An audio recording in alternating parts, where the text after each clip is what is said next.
Así que quieres saber cómo termina Tyranny of Dragons, ¿eh? En octubre de 2014, justo al inicio de la quinta edición de Dungeons & Dragons, se estrenó una aventura trepidante, de altos niveles. Hay quien dice que desbalanceada por lo mortal que puede ser, y que además tiene un final abierto que exige ser un máster entre Dungeon Masters. Pese a que en ese momento el sistema tenía 3 meses de haber comenzado a sacar libros, ya se dijo, el principio de la quinta edición, este ya era el segundo libro con una aventura, una continuación de la primera parte, estrenada apenas 2 meses antes. Sí, estamos hablando de la segunda parte de Tyranny of Dragons, una aventura de 9 capítulos llamada The Rise of Tiamat, o el surgimiento de Tiamat. En este video vamos a recorrer esta segunda parte de Tyranny of Dragons, porque hace apenas unas semanas estrenamos un video con la primera parte que te dejo aquí para que lo puedas ver. Además de que esa liga es la primera en la descripción de este video. Si quieres la historia completa, te llamo a que comiences con ese video. Tanto en aquel video como en este, primero te pongo en contexto, te platico de datos generales acerca del libro, y tras una advertencia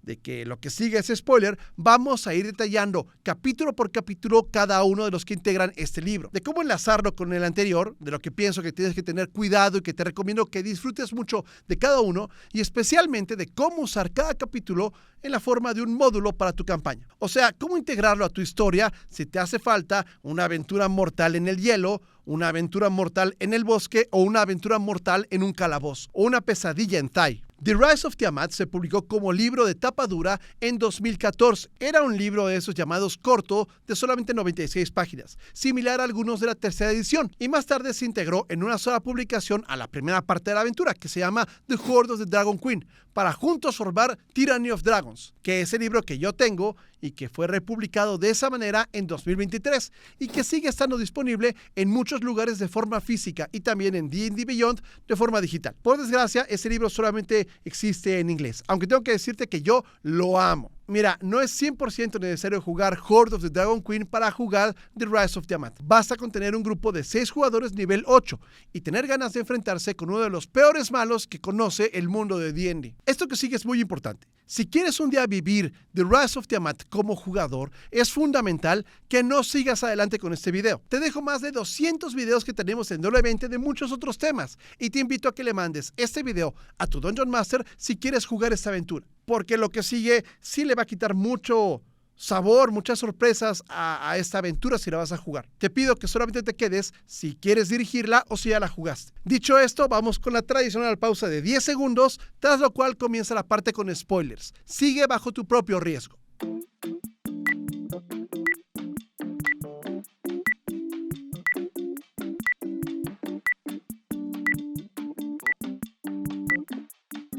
Listo, estamos entre veteranos y Dungeon Masters. Esta historia ocurre en los Reinos Olvidados, en la Costa de la Espada, una zona enorme que abarca muchas ciudades-estado y que tiene una gran variedad de habitantes. Aquí existe una organización maligna llamada el Culto del Dragón, que tiene muchísimo lore, pero que a grandes rasgos siempre se había dedicado a tratar de crear dracoliches, o sea, dragones no muertos mágicos, o sea, lo normal.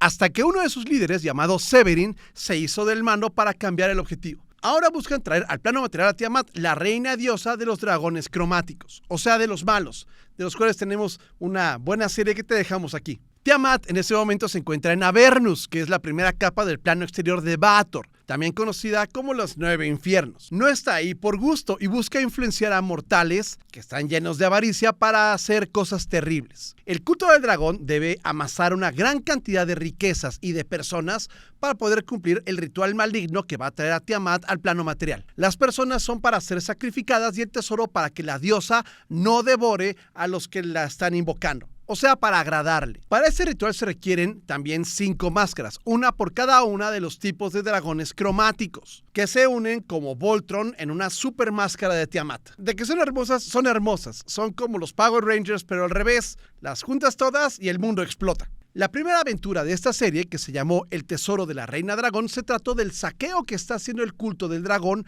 en todos los pueblos o en muchos pueblos de la Costa de la Espada y de cómo los aventureros van descubriendo la verdad de sus planes. Esa aventura inicia en un pueblo que se llama Greenest, que está siendo saqueado, y los personajes de los jugadores siguen el oro y van en el camino haciéndose amigos de algunas organizaciones de la Costa de la Espada. The Rise of Tiamat, o el ascenso o el surgimiento de Tiamat, comienza inmediatamente después de la conclusión del tesoro de la Reina Dragón, cuando los personajes de los jugadores han regresado a Waterdeep. ¿Por qué Waterdeep? Preguntas. Porque la ciudad va a ser la base, el epicentro y el lugar del que van a partir y regresar con cada uno de los capítulos de este libro. Court of the Dragon Queen termina con el choque espectacular de un castillo que se llama Skyreach, que es un castillo de hielo volador en que vive un dragón blanco y que está lleno de malos. O con la captura de ese castillo por parte de los aventureros. Es posible que los jugadores ya sepan que tienen que regresar a Waterdeep, pero si eso no ocurre, les puedes tirar un lazo, una guía o un camino con un cuervo que vuela hacia ellos. Es un mensajero de una facción que aún no conocen que se llama el Enclave Esmeralda, que son druidas geniales, y les manda un mensaje a su amigo Leosin Erlanthar. Es el mismo que conocieron efectivamente en el campamento de los cultistas después del ataque de Greenest. Este lindo avechucho puede tener incluso un pergamino con el hechizo de teletransportación muy bien dobladito y la secuencia de un círculo de teletransportación permanente en Waterdeep para que lleguen sin tardanza y sin problemas. Si el grupo incluye más de 6 personajes, el paquete puede tener 2 pergaminos, dice el libro. Y si ninguno de los personajes puede usar el pergamino de teletransporte, van a tener que buscar un NPC que sí pueda. Sin que eso sea demasiado complicado, por favor, créeme que es una aventura muy larga para detenernos una sesión completa en encontrar cómo regresar a Waterdeep. De una vez te voy a explicar un detalle muy importante de cómo funciona esta aventura. Van a ir a una junta con casi todos los representantes de los grupos más importantes de la Costa de la Espada. A uno ya lo conocen, que es Ontar Frum, de la Orden del Guantelete. Esos en el Turen que pelean con Undead 6 días a la semana. Te tienes que acordar de ellos. En esta junta, o antes o después de esa junta, van a recibir una pista, una misión o algo que va a ocurrir para que vayan a una aventura a conseguir algo. Y la idea es que regresen otra vez a Waterdeep. Y hay otra junta y se repite. Una misión, van, lo hacen y regresan a Waterdeep y hay otra junta. A esas juntas les vamos a llamar concilios. Y de esos concilios y de lo que hagan en las misiones van a hacerse de más amigos o de menos amigos en las diferentes fuerzas de la Costa de la Espada. Algunas de las fuerzas de la Costa de la Espada que se encuentran representados en ese concilio son los Harpers, o sea, los arpistas, que son una sociedad semisecreta que promueve la justicia en Faerûn. Seguramente ya conocen a uno de sus miembros, que es su amigo Leosin Erlanthar. En este concilio, los Harpers están representados por su líder que se llama Remalia Haventree. No hay pierde. De la Orden del Guantelete, que está formada por guerreros sagrados que luchan abiertamente contra el mal, que están guiados por la justicia y el fervor religioso, ya conocen a su representante, el buen Ontar Frum. También en el concilio está representado el Emerald Enclave o Enclave Esmeralda, que protege el equilibrio de la naturaleza y combate todo lo que lo amenace, incluida la posible llegada de Tiamat, que sería una catástrofe ecológica. En ese concilio primero está Dagult Neverember, que es un líder ambicioso que busca siempre el poder y que pierde el puesto como Lord Abierto de Waterdeep para que lo reemplace Lady Laeral Silverhand, que es muy famosa en Forgotten Realms y es una de las legendarias 7 hermanas y también una muy poderosa hechicera. Ella se convierte en la Lady Abierta de Waterdeep durante el segundo concilio. También está un NPC que se llama Conerad Brownamble, que es el antiguo rey de Mithril, que representa a los enanos del norte en el consejo. Este NPC no puede ser delicioso y es muy renuente a enviar a sus tropas fuera de sus tierras. También está el rey Melendrak, que representa a los elfos del bosque brumoso y del alto bosque. Y él prefiere actuar con cautela antes de tomar decisiones apresuradas. Y también va a recibir pésimas noticias durante uno de estos concilios. Está Ulder Ravengard, que es del puño llameante de Baldur's Gate. Él es un estratega militar duro y directo que solamente respeta a quienes demuestran disciplina y eficacia. En el concilio también está Tarn Hornblade, que es el antiguo archimago de Silverymoon. Es un delegado cauteloso. Y también está Sir Istebal, que es un dragón púrpura de Cormyr. Cormyr es uno de los reinos más geniales de Forgotten Realms y los dragones púrpura de Cormyr es una organización militar de héroes absolutamente maravillosos. Los amo, pero Cormyr no está en la Costa de la Espada. Sir Estival ya está en el retiro y representa a una pequeña comunidad que se llama Dagenfort. Está aquí por su experiencia, su capacidad y su valor. No es que yo esté proyectando durísimo al general Hel Stormeye, que es mi primer personaje en Sir Esteval, pero si yo en mi mesa llamo general Stormeye a este personaje, es solamente una pequeña concesión. Bueno, este es el concilio de Waterdeep. Como Dungeon Master, no se espera que hagas todas las voces y que los juntes a todos ellos. Puedes hacer las juntas como algo muy obvio o no pasarlo por ahí. Y no tienes que usarlos a todos, solamente mencionarlos o usarlos solamente por momentos. Y para las voces, mira, yo no hablo como Lady Laeral Silverhand. Digo, La elegante hechicera, regia, con el pelo gris y facciones impasivas, les dice que es el momento de actuar. Su voz es suave, sí, pero se escucha tan decidida que te da un escalofrío. Describir las voces también es un buen truco. ¿Quieres que los personajes de los jugadores busquen alianzas, tratos o negociaciones con todos ellos para que los apoyen en la batalla final? Esta aventura culmina con el momento en que las fuerzas de los cultistas, con sus dragones metálicos, con Severin, su líder, y con todo tipo de bichos malos y con muchos magos rojos de Thay, tratan de hacer un gran ritual para invocar a Tiamat, para liberarla en el plano material. Todo eso va a ocurrir en un lugar que se llama el Pozo de los Dragones. Para saber qué tan bien o qué tan mal van en cuanto al apoyo que van a tener en ese desenlace, hay una hoja en que puedes llevar la cuenta de puntos, en que los mismos jugadores pueden llevar esa cuenta a partir de lo que logren o de lo que no logren en cada misión. Hay cosas que los van a ayudar con algunas facciones y otros que los van a perjudicar. Es como un sistema de renombre entre facciones. ¿Qué tanto afecta esto el final? Es muy difícil de cuantificar, por lo que vamos a ver más adelante. Pero es una buena herramienta para dar juego, para que sea un elemento más de la experiencia. En estos ires y venires es posible que se hagan amiguis también de algunos magos rojos de Thay que no quieren que Tiamat venga al plano material, y también pueden llegar a unir fuerzas con varios dragones metálicos, o sea, con los dragones buenos que no quieren que los dragones cromáticos traigan a su diosa madre, que es la encarnación del mal, Challenge Rating 30. Y quizás también se hagan amigos de más personas, de reinos y otras facciones. El libro dice que, aunque cada facción aporta tropas y recursos para el enfrentamiento final con las fuerzas de Tiamat, el alcance de su apoyo y su impacto depende del respeto que los aventureros se ganen de cada grupo por sus acciones. Antes de comprometerse irrevocablemente en la lucha, una facción debe estar convencida de que el culto representa un peligro que supera a todas las demás preocupaciones y que los aventureros son héroes adecuados para liderar esa lucha. O sea, la cosa no va a estar fácil. Y más que un logro en particular, lo más importante es el avance general, lo que los va a ayudar. Es como un torneo, que más que lo que pasa en un solo partido, hay que pensar en juntar puntos para los playoffs o para el campeonato. Comenzamos entonces con el capítulo 9, el concilio de Waterdeep. El capítulo 1 de The Rise of Tiamat es el capítulo 9 del libro que tiene las dos aventuras, Tyranny of Dragons. Pero más que ser el primer capítulo de una aventura, es el núcleo de la estructura de esta mega campaña. Aquí se describe casi todo lo que te he dicho como introducción a este video. O sea, cómo comenzar la aventura, si ya has jugado Hoard of the Dragon Queen o no.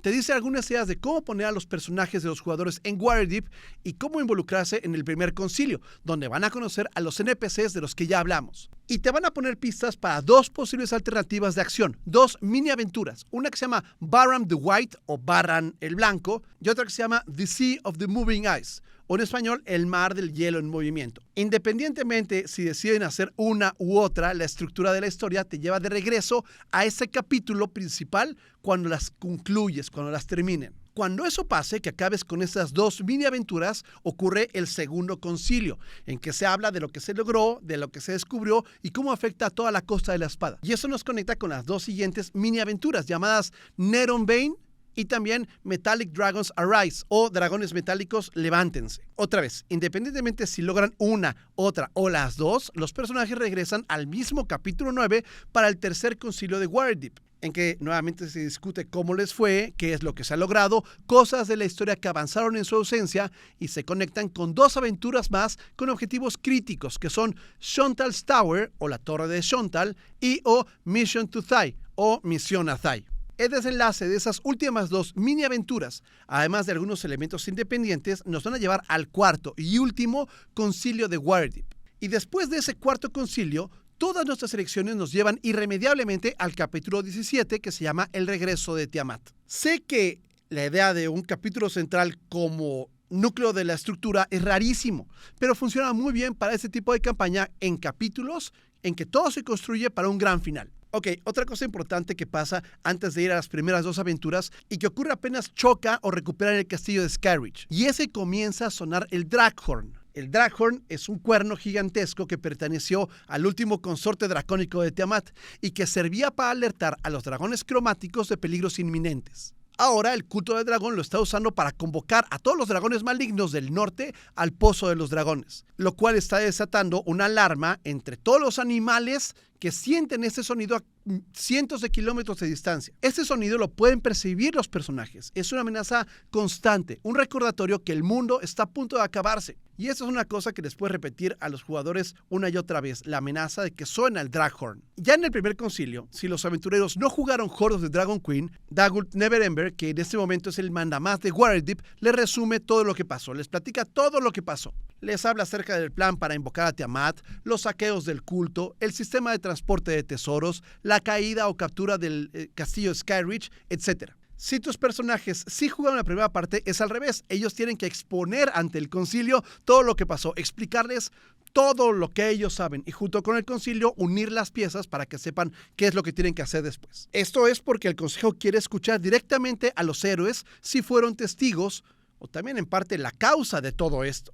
Las decisiones que tomaron en la aventura pasada pueden generar debate. Algunos obviamente celebran la destrucción del castillo y también del criadero de dragones. Otros opinan que debieron preservarse los recursos o aprovecharse los huevos como moneda de cambio. A pesar de las diferencias, el Consejo reconoce el valor del grupo y les otorga una autoridad oficial como investigadores, lo cual les da acceso a todo tipo de recursos y lugares clave, pero bajo una vigilancia de los miembros del concilio. Con ese respaldo comienza su nueva misión. Aunque tienen la opción de ir primero con la llamada Barham the White, que es parte del capítulo 11 y 12, vamos a ir en el orden del libro, o sea, al mar del hielo que se mueve. Todo lo que hemos dicho hasta ahora es la manera en que se enlaza esta segunda parte de Tyranny of Dragons con la primera. Y creo que por esas partes es que acusan a la aventura de tener un poco de railroad, o sea que no hay muchas opciones. Hay muchas maneras en que puedes traer a los jugadores a Waterdeep, pero la mejor es usando a un NPC que ellos consideren su amigo o su aliado. Si no hay manera de hacerlo, en corto, habla con el jugador o jugadora que sea más líder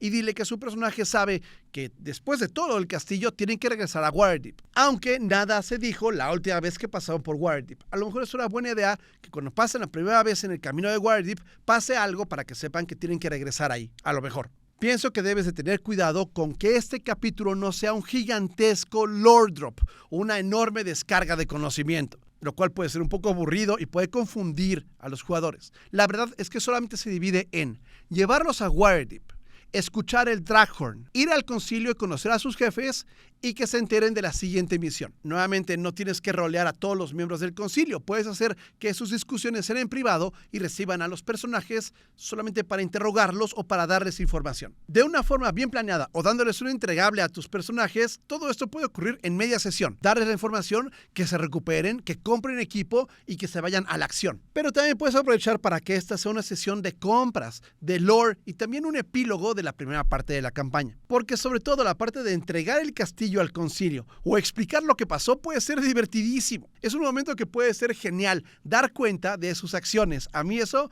me encanta. Se me está ocurriendo que bien podría ser que alguno de los NPCs que fuera su amigo funcionara como su abogado y que de cierta manera aclare y les ayude en la parte en que están siendo pues obviamente examinados por el concilio. Como un módulo, es muy difícil usar ese capítulo. Pienso que es de uso exclusivo para la aventura. Sin embargo, la estructura de tener una base en una ciudad y un grupo de personas que son quienes revisan lo que hacen los personajes o lo que logran y les dan apoyo a cambio de esto y que les da pistas para lo que sigue, es una gran idea. Y además, estos NPCs están listos para ello. No es tanto como un módulo, pero sí es un elemento genial que puede enriquecer mucho tu campaña. Teniendo esta sólida base y cuando los jugadores tengan interiorizado ese funcionamiento, vamos a poder seguir hacia capítulo 10, el mar del hielo en movimiento. Durante la primera sesión del concilio, o antes si los personajes investigan, van a conocer a un NPC no tan importante, pero que es una gran forma de darles información. Ella se llama Dala Silmerhalf.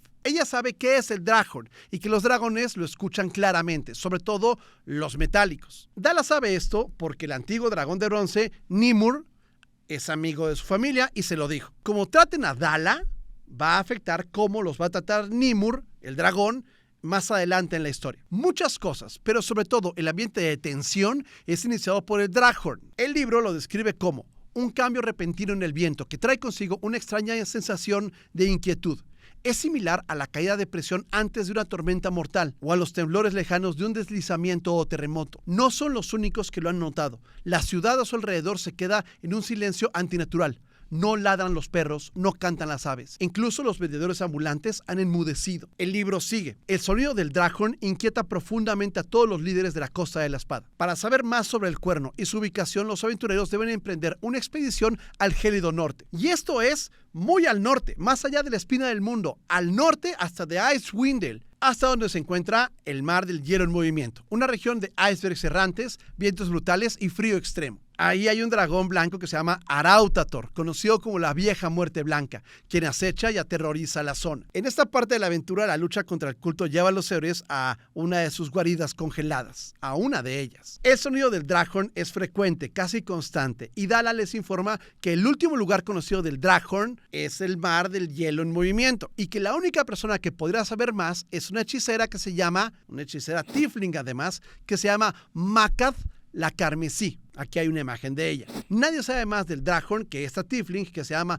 Mak'ghath la Carmesí, pero ella desapareció hace 3 años mientras investigaba. Ni siquiera la Hermandad Arcana, a la que pertenece Mak'ghath la Carmesí, ha sabido de ella desde entonces. Esta tiefling, Mak'ghath, informó que antes de desaparecer vio a los llamados cazadores del hielo remando hacia un gigantesco iceberg que es plano y está rodeado de picos helados. Y desde ahí ya menciona que hay un dragón que se llama Arautator. Mak'ghath la Carmesí, esta tiefling, es el NPC más importante de esta mini historia. Y con esto que te dije ya tienen información para ir a buscar. Y con esto comienza la preparación para una exploración polar en un barco que va a ir para allá. Es viajar al norte del norte, llegar y tras muchas penurias y quizás un primer enfrentamiento con el dragón, encontrar un lugar que se llama Olla Bigaton, que es un iceberg, un témpano gigante que es la base de los cazadores del hielo, que son humanos que viven ahí. Y también es la guarida de Arautator, el dragón blanco. Si quieres saber más sobre dragones blancos, acabamos de hacer un video acerca de ese tema que te dejo en la descripción. En ese témpano gigante, que se llama Olla Bigaton, está atrapada Mak'ghath la Carmesí, quien cuando la encuentren les va a poder dar una gran ayuda a los personajes. Este iceberg es primero una intriga. Los cazadores del hielo son rehenes del dragón, son sus guardianes pero también sus víctimas. Después de eso, ese capítulo también es un calabozo, pero de hielo. Y al final es un terrible enfrentamiento. Arautator es un dragón blanco adulto con un nivel de desafío de 13, que está muy por encima del nivel 8 o 9 que tienen hasta ese momento los personajes. Atacarlo de frente es un suicidio y lo que tienen que hacer es tratar de ahuyentarlo. Arautator tiene 200 puntos de golpe, pero si es reducido a 100 y en el grupo hay al menos 3 que siguen en pie, va a huir, porque no le importa perder la isla y su tesoro porque tiene otros. Ahora, el lograr vencer o ahuyentar a Arautator es un duro golpe contra el culto del dragón, y el recuperar a Mak'ghath la Carmesí garantiza que la Hermandad Arcana, que es una gran organización de magos a la que pertenece, va a apoyar a los héroes en su lucha contra el culto del dragón. El tesoro obviamente es muy bueno, pero también se puede recuperar información importante de dragones y también sobre el mismo mar del hielo en movimiento. Lo más importante es poner a los personajes por primera vez en esta parte de la aventura en el terreno y contra un dragón y todo lo que representa.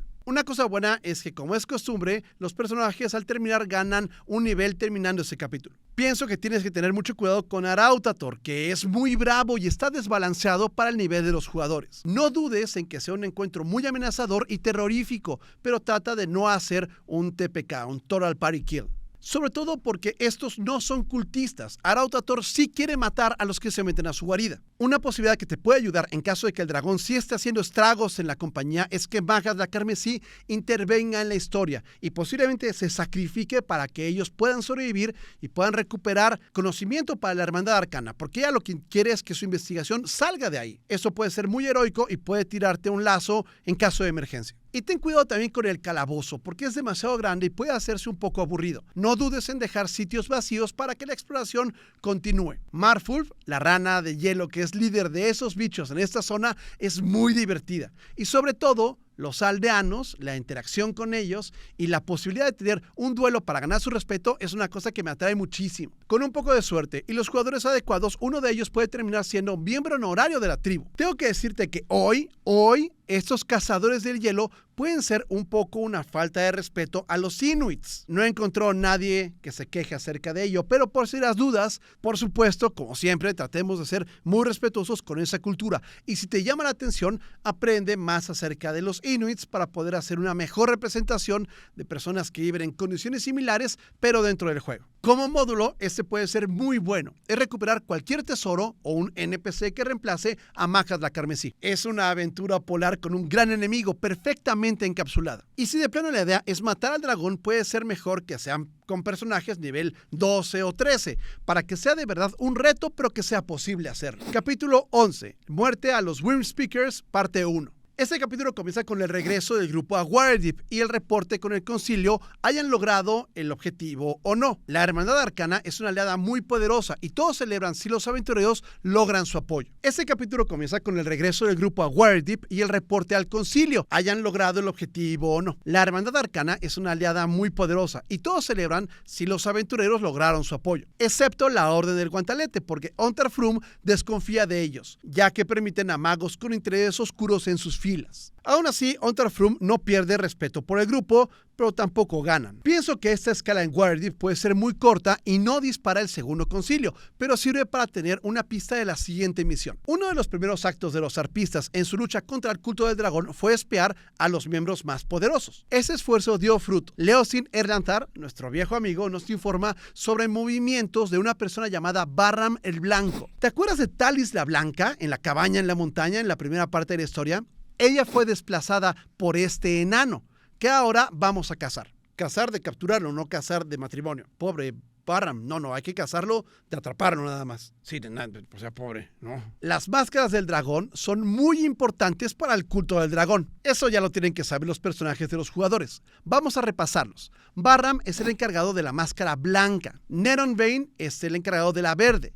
Galvan es el encargado de la máscara azul. Resmir, que ya conocemos, es el encargado de la máscara negra. Y el propio Severin es el portador de la máscara roja. Estas 5 personas son llamadas Wyrmspeakers, o son los que hablan con los Wyrms. Son como los hablantes con los dragones, son como el susurrador de dragones. Todas estas máscaras ya se encuentran en el Pozo de los Dragones y están fuera del alcance del grupo, pero eso no lo tienen que saber los jugadores. El chisme que les trae Leosin es que Barram el Blanco ha tenido que abandonar su refugio porque perdió la máscara blanca y que está en movimiento a un lugar llamado el Puente de Boareskir. La misión es seguirlo, capturarlo vivo y en el mejor de los casos llegar a la máscara antes que él. Esta aventura es primero investigación y viaje y después es un calabozo muy interesante llamado la Cripta de Diderus. No te voy a dar muchos detalles de este calabozo porque vale la pena que lo conozcas y lo estudies para poder correr bien esta parte, pero te puedo decir que es un lugar muy inspirado en los calabozos de Advanced Dungeons and Dragons. Y que es muy peligroso y que no solamente hay fantasmas y undeads, sino también Yuan-ti, que han ocupado una parte de los túneles. En la tumba de Diderus hay acertijos, trampas, enemigos raros y vaya, todo lo que la gente amaba en el pasado de D&D. La cripta de Diderus es muy old school y con unas profundas raíces en el lore de Forgotten Realms. Barram quiere ir a la cripta de Diderus, que mi computadora trata de corregir a Diderot, pero no, es Diderus, para usar un pozo de adivinación y poder recuperar su máscara. Esa máscara fue robada por un elemento de los Zhentarim, pero no lo saben los jugadores. Tras un calabozo complicadísimo, es posible que logren capturar vivo a Barram, pero malas noticias. La máscara ya está en manos de Severin y fuera del alcance de los héroes. Terminando este calabozo y regresando a Waterdeep, los arpistas se pueden molestar si Barram sufrió un accidente y se murió, porque querían interrogarlo. Si Barram el Blanco escapa, los representantes de Mithril Hall, los enanos, se molestan porque tenía que ser juzgado ante la rey enana y ahora no van a poder hacerlo. Pero si lo atrapan, el enclave Esmeralda puede hacer caras porque creen que tenerlo solamente complica las cosas. O sea, no hay manera de darle gusto a todos, pero es por diseño. Tener juntos a los Zhentarim, a los arpistas, a la Alianza de los Señores es básicamente como juntar a todas tus ex y a tu novia actual y a tu roomie en una junta de condominio. O sea, mala idea. Así, y eso también hace que los personajes suban de nivel. Creo que tienes que tener cuidado con la tumba porque tiene algunas trampas y enemigos que están un poco por encima del nivel que se esperaría. Y quizás también con la manera en que vas a llevar al grupo a este sitio. Tiene que sentirse muy natural, no como que los estés llevando de la mano. Barram el Blanco es delicioso, sobre todo si tiene algún rasgo característico en su forma de hablar o referencias a las quejas que Talis tuvo acerca de él en la aventura pasada. Barram es traicionero y peligroso y cuando lo encuentran está en una situación muy penosa y triste para él. Tratar con los Yuan-ti también puede ser un dulce también porque son enemigos complejos, divertidos y que cambian el tono del calabozo de un cuarto al siguiente. Y claro, los misterios de Diderus y cómo debe tratarse con este gran mago incluso estando muerto. Me encanta. Como módulo funciona muy bien. Es un calabozo complejo, ya se dijo, con un feel clásico que puede servirte para todo tipo de campañas, con el bonus del Pozo de la Adivinación, que puede avanzar la historia a un costo muy alto para los jugadores. Capítulo 11. Muerte de los Whim Speakers, parte 2. El regreso a Waterdeep después de esto sí dispara el segundo concilio, en que nos enteramos que el Lord Neverember ha sido reemplazado como Lord Abierto de Waterdeep por Lady Laeral Silverhand, que por cierto ahora preside la mesa del concilio. Dylan Winterhound, representante del Enclave Esmeralda, se acerca a los aventureros porque ha habido más saqueos e incursiones del culto del dragón en el Bosque Brumoso. Les pide a los aventureros que viajen a uno de los pocos asentamientos que han sobrevivido, una aldea llamada Altanth, en donde se ha visto un dragón verde. Tenemos otro gran video de dragones verdes que te dejo en la descripción de este video, por cierto. Aquí hay chismecito. El actual encargado del Bosque Brumoso es el príncipe Algarthas. El príncipe Algarthas es el hijo del rey Melendrak, que está en el concilio. Los elfos piensan que reforzando sus defensas ya está todo bien, pero el Enclave Esmeralda, estos bienhechores de la naturaleza, saben que algo está mal. Lo que ellos no saben es que después de que se perdió el castillo de Skyreach, los esfuerzos del culto del dragón para reunir tributo a Tiamat estuvieron severamente afectados. Para compensarlo y juntar más oro y más tributo, los cultistas lanzaron varios ataques contra los elfos del Bosque Brumoso. Y ahí está su líder, el líder de los cultistas en la zona, que es el encargado de la Máscara Verde y también es un Whim Speaker que se llama Neronbane, y su compañero, un dragón verde que se llama Chut. Aquí está la carnita de este chismecito. Neronbane, el villano en cuestión, es en realidad el hijo exiliado del rey Melendrak, a quien se creía muerto desde hace años. No, esto no es Pasión de las Pasiones, pero sí hay un hijo perdido que es maligno. Así es, porque D&D también puede ser un poco como una telenovela, porque mi hijo es el villano con un dragón, da al menos para 2 temporadas en Netflix, al menos. Este capítulo inicia con un viaje al Bosque Brumoso y una investigación entre los aldeanos que no fueron afectados por los ataques de los cultistas. Y ya aquí podemos ver que hay muchas diferencias con Greenest. Debe ser evidente que hay gato encerrado. Esto nos lleva a una exploración en el bosque que puede ser larga y potencialmente muy complicada si no tienen un druida o un explorador. Y eventualmente a la guarida de Neronbane y su amigo, el dragón verde adulto llamado Chut. Con esto la aventura se transforma de investigación a exploración en el bosque y luego un calabozo que es de cuevas y cascadas, y en donde se puede encontrar y liberar a más gente que sería sacrificada. Y también vamos a averiguar al final que la Máscara Verde ya se encuentra con Severin. Y claro, es pelear con un dragón verde adulto. Y esta vez está un poquito peor porque el dragón es un nivel de desafío 15 contra jugadores de nivel 9 o 10 de nuestro grupo. Así que nuevamente el dragón y Neronbane,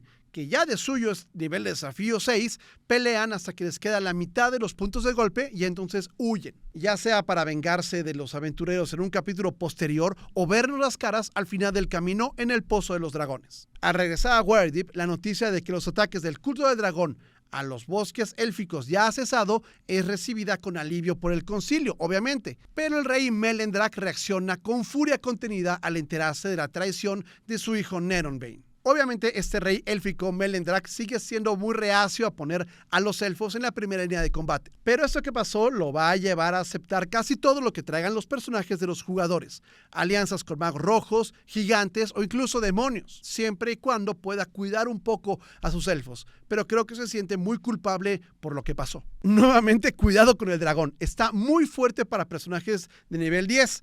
Que ya para ese momento deben saber a lo que se enfrentan, pero con un sabor muy distinto que el de un dragón blanco. Quizás es una buena idea recordarte que para esta aventura se considera dragones de la versión 2014, que no son tan complejos ni peligrosos como los de la versión 2024. Te pido que como Dungeon Master consideres estos cambios, y si les tocan pues dragones versión 2024, pues cuida que los jugadores también tengan personajes versión 2024 para que sea un poquito más parejo. Neronbane puede ser un gran villano porque es trágico como solamente un elfo noble y traidor puede serlo. Y claro, Galinn, que es un elfo que tiene un gran secreto, que puede ser genial enfrentarlo con la verdad. Creo que esa puede ser una sesión muy interesante. Como módulo, la muerte de los Whim Speakers parte 2 y la tragedia de Neronbane pueden funcionar muy bien, sobre todo para personajes de un nivel un poquito más alto, para que se puedan enfrentar al dragón con alguna posibilidad de vencerlo. Es un ambiente muy bien diseñado con detalles encantadores y NPCs que te pueden dar mucha inspiración. Al menos a mí sí me la han dado. Capítulo 13, el culto contraataca. Ese capítulo 13 funciona un poco como el capítulo central en que se describen los concilios de Waterdeep, pero en este solamente ocurren 3 ataques del culto del dragón dirigidos a nuestros héroes. Cada uno de estos ataques es más peligroso que el anterior y los puedes poner casi en cualquier momento de la historia. Están diseñados para eso. Estos ataques responden a que el culto es cada vez más consciente de lo que están haciendo los personajes de los jugadores. Los espías ya han hecho su trabajo en identificarlos y seguirlos. El primer ataque tiene que ser de categoría difícil para los personajes de los jugadores. Ese ataque ocurre en el camino mientras van o regresan de alguna misión, o mi alternativa favorita cuando están descansando en una taberna. La idea de que un dragón joven azul meta la cabeza por la ventana de un bar y use su aliento me encanta. Los cultistas quieren que todo el mundo sepa quiénes son y que los personajes reciban una advertencia muy en serio. Y al menos uno de los malos tiene que sobrevivir para contarles a los demás lo que pasó. Quizás en este momento este ataque aún es un poco más medido, porque los cultistas no quieren morir solamente por una advertencia. El segundo ataque sí busca matar a 1 o 2 personajes del grupo. Está considerado en este ataque un dragón negro adulto, o si lo quieres poner a Chud y a Neronvine, que vienen por la venganza. La muerte de los héroes debe ser una advertencia para todos quienes quieran levantarse contra el culto del dragón. Y este ataque tiene que pasar cuando el grupo se encuentre vulnerable o no tenga recursos. Pero aún puede ser frustrado con suerte y con un poco de estrategia hecha al vapor, pero bien hecha. Este segundo ataque ocurre en público, con un dragón arrancando pedazos de una taberna, matando personas indiscriminadamente en un pueblo sin que nada importe. No. Es con la intención de ocasionar terror exactamente. Por la presencia de bichos como los Yugolos en este ataque, un personaje listillo ya puede deducir que hay algunos vagos rojos involucrados, lo cual es una cosa grave. Es muy posible que algunos de los personajes de los jugadores pierdan la vida en ese ataque, pero eso va a demostrar la determinación del concilio de Waterdeep. Sin importar el costo, son traídos de regreso a la vida. Lo que está en juego es mucho mayor que ellos, y esa muerte, aunque temporal, debe dejar una marca en los personajes. Pero también le puede dar una ventaja frente al culto, porque piensan que ya se deshicieron de ellos. El tercer ataque debe ser una reacción violenta y gigante por parte del culto del dragón, en que se reconoce la amenaza que nuestro grupo representa para sus planes. La idea es obliterar a los personajes de los jugadores o hacerlos huir, esconderse y vaya, que sea un punto bajo en la pelea contra el culto. Puede ser que en ese momento la gente del pueblo los proteja, que los ayude a escapar, y es para que los personajes vean de forma muy obvia que la amenaza a la que se enfrentan no puede ser vencida solamente por ellos, sin el esfuerzo de todos los pueblos y organizaciones de la Costa de la Espada. Este es un buen momento para que como Dungeon Master puedas variar la presencia de enemigos, usar magos rojos, a varios tipos de dragones y aberraciones, y para darte rienda suelta, pero también sobre todo para que los personajes puedan también ellos regresar de una derrota. La muerte ahora es solamente un problema, no es el final, y es algo que puede ir afectando internamente a los personajes. Al final de este tercer evento, los personajes suben nuevamente de nivel. Te sugiero que tengas cuidado con la muerte y con las amenazas muy grandes. Siempre deja la puerta abierta para que los personajes puedan escapar, salvo en el tercer ataque, en que las posibilidades de triunfo son muy remotas, pero incluso ahí pueden existir. O sea, es importante que entiendan lo peligroso que es el culto y también que hay una posibilidad de que los revivan para poder seguir peleando. Pero no se trata de que esto te permita hacer que los jugadores la pasen mal o lastimar a tus amigos. Es bueno que les adviertas que para que una historia sea emocionante, a veces a los héroes les tiene que ir mal. Y que las mejores historias es cuando a los héroes les va muy mal y se recuperan de ello. Te recomiendo que disfrutes de la locura, de los monólogos y de la forma de hablar de los cultistas, de poder usar dragones a voluntad en pueblos habitados por NPCs, de ver a tus jugadores al límite de la presión e incluso vencidos. Ahora, no por eso te ensañes, pero ver su cara cuando reviven en un templo en Waterdeep a un altísimo costo puede ser genial. Como 3 módulos separados, estos ataques valen oro. Cada uno de ellos tiene un carácter diferente y varias opciones que son muy interesantes. Fácilmente pueden ser adaptados en su mecánica o como inspiración para una emboscada a los héroes. Aquí hay muchas y muy buenas ideas. Capítulo 14. Levantaos, dragones metálicos. Durante o después del segundo concilio de Waterdeep, los aventureros van a conocer a Ottarilia Carnos. Se escribe así, Ottarilia Carnos. Ella es un dragón plateado que toma forma humana bajo el nombre de Elia. Elia trae una invitación de parte de los dragones metálicos, o sea, de los buenos, para asistir a su propio concilio, a su propio consejo. Y los delegados del concilio de Waterdeep piden a los aventureros que ellos acudan en su representación, porque nadie conoce mejor la amenaza del culto del dragón, ni probablemente ha sacrificado la vida varias veces en su lucha como nuestro grupo de aventureros, como nuestra party. Este capítulo presenta la oportunidad de viajar en el lomo de un dragón hasta un ritual de seres superpoderosos, en donde se va a discutir qué tanto se pueden o se quieren involucrar en esta lucha. Es un gran momento de que los jugadores repasen lo que ha ocurrido, que presenten su caso, que busquen la manera de influenciar en cada uno de los dragones metálicos. Y vaya, que haya mucho rol. Esta es una o varias sesiones sin combate en que vamos a meternos de lleno en la personalidad de 5 NPCs, de los dragones. También es el momento en que algunos de los jugadores van a brillar con sus habilidades de persuasión, con su historia o con su capacidad de mentir y manipular. Porque uno no pasa meses peleando contra dragones sin aprender cómo piensan y convirtiéndose en un digno contrincante o aliado de ellos. Estos dragones tienen serias dudas, lo cual es razonable considerando que el 80% de los humanoides que conocen están armando un ritual para atraer a Tiamat, y el otro 20% pues son estos desarrapados que vienen a hablar con ellos. Ten cuidado con no hacer de esa sección un martirio para los jugadores que no disfrutan del roleo duro. Puedes hacerles preguntas directas, que cuenten su historia, que participen en reuniones con su grupo para hacer planes. Si de plano ves que no funciona, puedes ir a un trato más duro y directo y resolverlo en minutos. Pero créeme que puede ser un capítulo muy memorable por las risas, por revivir lo que han pasado o por los planes que hagan para convencer a los dragones metálicos. Claro que también esto puede representar un revés si las negociaciones fracasan, lo cual puede dar pie a otras pruebas o medidas. Concéntrate en pasarla bien y que tus jugadores batallen, pero no en enfrentarlos, sino en el espíritu de hagamos una gran historia juntos. Pero también es muy divertido poner a jugadores que son muy desmadrosos, que improvisan muy bien en situaciones en que tienen que ser muy serios y que se están jugando el destino del mundo en lo que dicen. Puede ser chistosísimo. Pienso que como módulo no es una buena alternativa, a menos en el remotísimo caso de que en tu campaña haya que convencer a los dragones metálicos de hacer algo. Este es un caso más bien raro que tiene que ver mucho con la historia, pero no estoy seguro cómo acomodarlo en otra que no sea Tyranny of Dragons. Nevertheless, como dirán los americanos, puede ser una fuente de inspiración para algo más. ¿Sobre qué otra cosa? Pregúntale al que sale en todas tus selfies. Capítulo 15. La Torre de Shontal. Puede ser Sontal, puede ser Chontal, pero yo digo Shontal porque soy mexicano y conozco el uso de las X. Puede ser Sontal, Shontal o Chontal. Vamos a decir Shontal, como Xochimilco, como Chihuahua. Durante la tercera sesión del concilio de Waterdeep, en alguna ida o venida, o si de plano ya perdiste la cuenta de las sesiones, la verdad es que no importa mucho. Pero para ese momento de la historia nos llega una noticia impactante.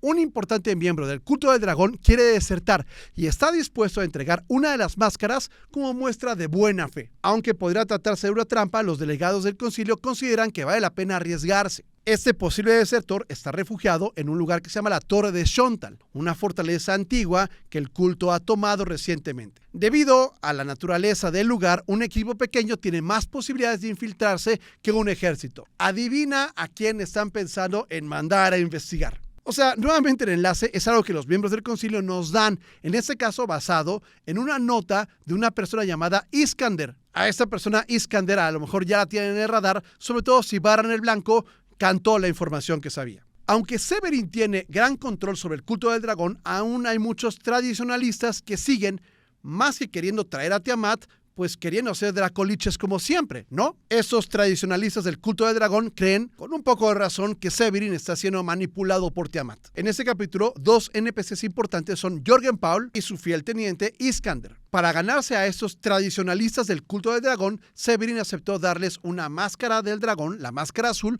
para que la analicen y se convenzan. La mala noticia es que la máscara que ellos tienen es falsa, que fue creada por los magos rojos de Tai. Obviamente, esta parte no la saben de entrada los personajes de los jugadores. La acción ocurre en la Torre de Shontal, que es un laberinto de portales mágicos. O sea, sí hay gran parte de potencial de combate, pero llegar a la torre y navegar dentro de ella va a requerir resolver acertijos que no son muy claros y que van a poner Aprueba la paciencia del equipo y del Dungeon Master. Esta es nuevamente una aventura con muchas referencias al pasado de D&D, a que estos misterios eran muy en serio y potencialmente muy frustrantes. La Torre de Shontal y mucho de lo que hay alrededor está muy basado en Mástica, que es una zona de los Reinos Olvidados basada en culturas mesoamericanas. Y sobre ello mi corazón está dividido. Hay cosas que me gustan mucho y cosas que no me gustan, pero eso es tema para otro video. Al final, si alguno de los cultistas de la torre queda con vida para ser interrogado, o si los aventureros hacen hablar con los muertos para conversar con Jorgen Paul o con Iskander, no van a descubrir nada nuevo de conspiraciones de Severin, porque peor de lo peor, los expertos en Waterdeep van a descubrir rápidamente que la máscara del dragón azul que consiguieron es una falsificación, lo que también hace pensar a los miembros del consejo que puede haber espías entre ellos. De regreso a Waterdeep, Rhiann Nightshade, que es la emisaria de los Zhentarim, expresa gran interés en ser ahora dueños de la Torre de Shontal, lo que puede significar una ganancia de decenas de miles de monedas de oro para el grupo de aventureros, o también afianzar la lealtad de los Zhentarim. En este momento, conseguir que los Zhentarim, que casi siempre son contrincantes, afiancen su lealtad puede ser un gran detalle para la batalla final. Obviamente los personajes suben de nivel al final de este capítulo. Te sugiero que tengas mucho cuidado con el laberinto para llegar a la torre y con los misterios y acertijos para moverse dentro de la torre. Pueden ser muy frustrantes y complicados para un máster, porque te pone en la posición de, mira, eso es lo que hay, y lo resuelven o no avanzan, lo que va un poco contra la filosofía moderna de que puede haber varias formas de pelear un gato. Si crees que tu grupo puede y quiere enfrentar algo así, es una gran oportunidad, pero si crees que es algo que va a hacer que la pasen mal, te propongo poner un plan B, alguien que les ayude o un texto antiguo en que les dé alguna pista. En el fondo del calabozo hay un Efreti que se llama Taras el Justo, que me parece que puede ser un gran NPC y que me dan muchas ganas de usar como un elemento que se repita. Y la verdad es que los acertijos, sobre todo el laberinto, pueden ser muy divertidos para el grupo adecuado que le gusten esas cosas. La Torre de Shontal como módulo puede ser muy útil. La máscara azul es solamente un objetivo que puede ser reemplazado por lo que requiera tu campaña. Sobre todo si buscas un feeling muy old school con un Dungeon Master un poquito más confrontativo. Y además con una fuerte influencia de Mástica que la verdad es muy difícil de encontrar en la quinta edición como es ahora. Capítulo 16. Misión Athai. Al inicio de ese capítulo, los personajes son convocados a una reunión secreta por alguien de confianza del consejo. En ella se enteran que hay un mago rojo de Tai llamado Nim Imlik que los ha invitado a Athai para discutir cómo podrían ayudarse mutuamente durante la crisis actual con los magos rojos que no están de acuerdo con Severin.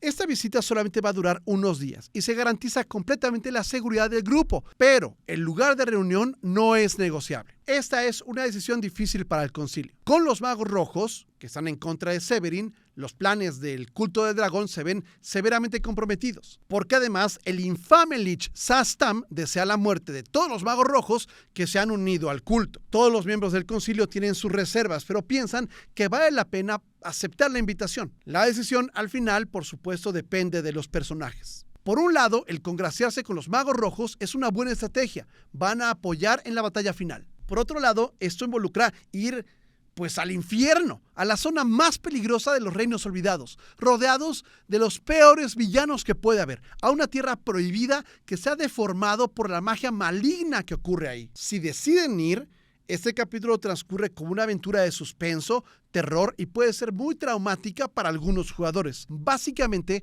porque las negociaciones con los magos ocurren de día, pero de noche le sacan los secretos a los personajes con magia maligna que los deja cansados, con daño interno y en situaciones que pueden ser muy frustrantes porque no hay nada que puedan hacer. Si la misión Athai es un éxito, van a tener el apoyo de muchos magos rojos en el capítulo 17, en el final que es inminente. Y además, cada personaje va a encontrar en la mochila o en el bolsillo un hueso de un dedo humano atado a un trozo de tripa seca. O sea, un souvenir clásico de Tai. Y también cada hueso actúa como un pergamino de protección contra los no muertos que se activa y se gasta al partirlo a la mitad. Y también los personajes ganan otro nivel cuando pasan ese capítulo. Las situaciones que ocurren en esta aventura no son para todos los jugadores, porque siento que arranca una parte de la agencia de los personajes. Los deja sin control en una situación en que solamente se puede aguantar e ir hacia adelante. Y también es una referencia a una forma anterior de D&D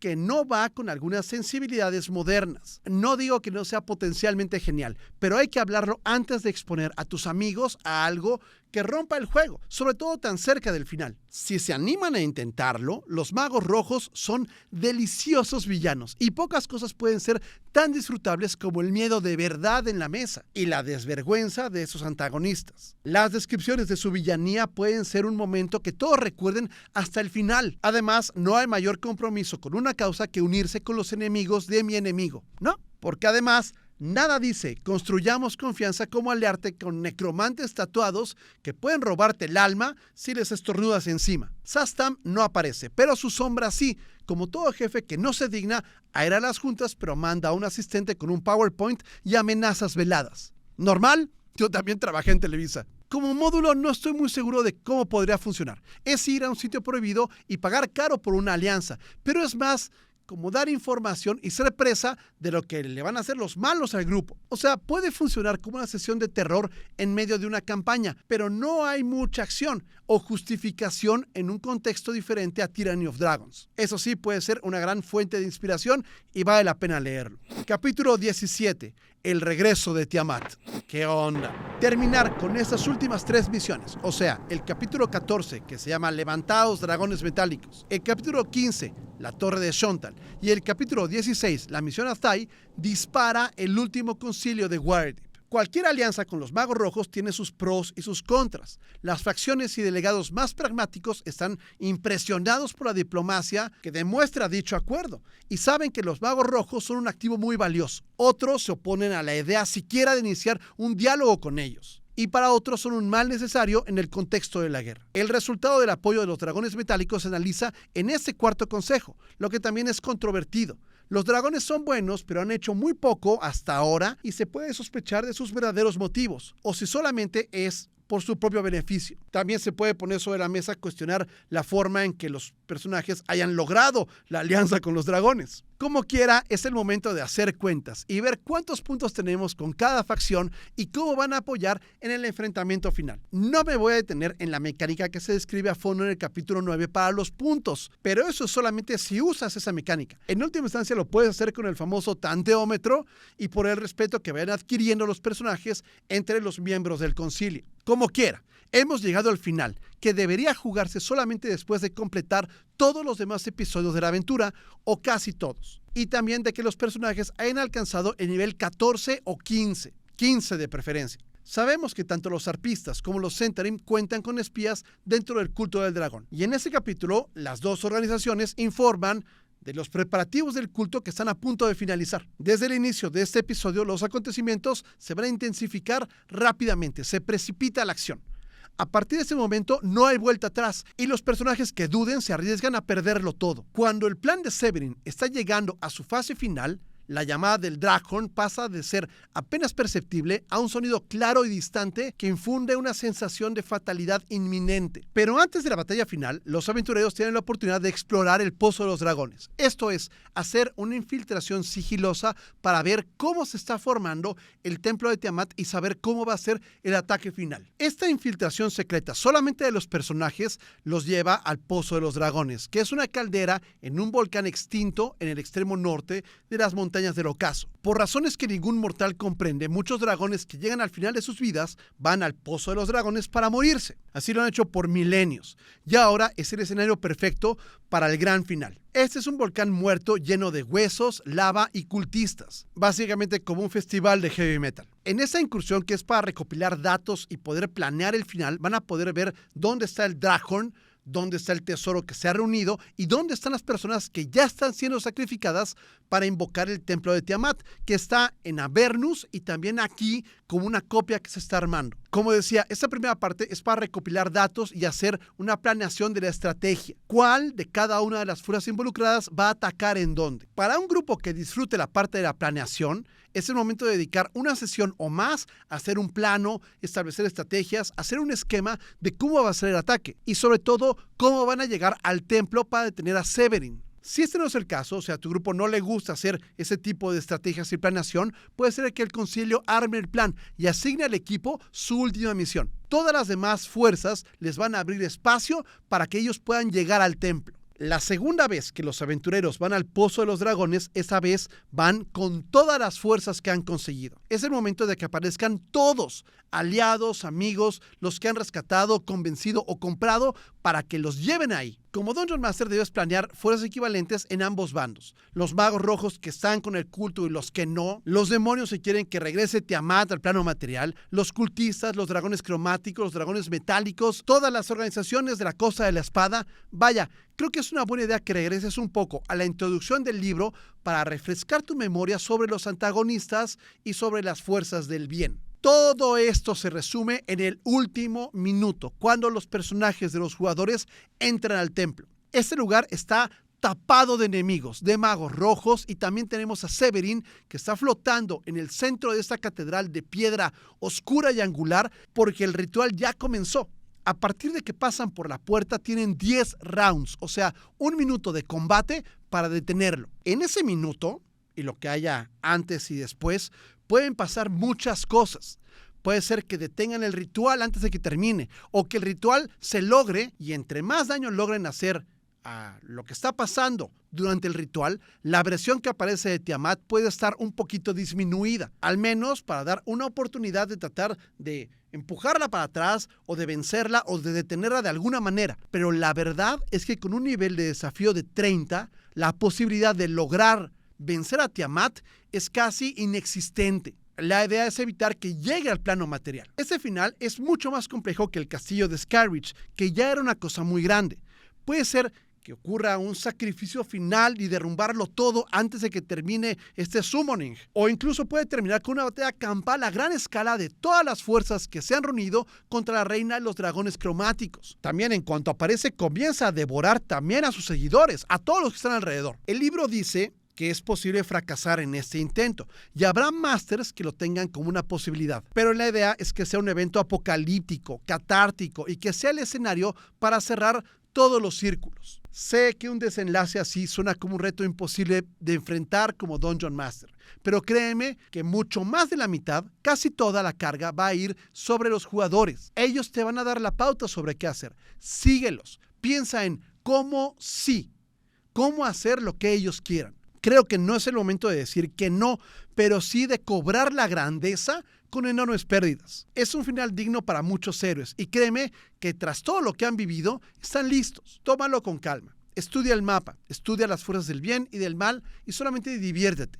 Para momentos como este es que uno quiere ser Dungeon Master. Al menos en tu mente, prepara un pequeño epílogo para cada uno de los personajes. Imagina cómo hubiera sido si lo lograran. Es el momento de que los detalles los desgarren por dentro. Es como decir, Thorak el bárbaro hubiera regresado con su familia. Hubiera abrazado a sus hijas y las hubiera puesto a dormir sabiendo que Tiamat está donde pertenece. Pero no fue así.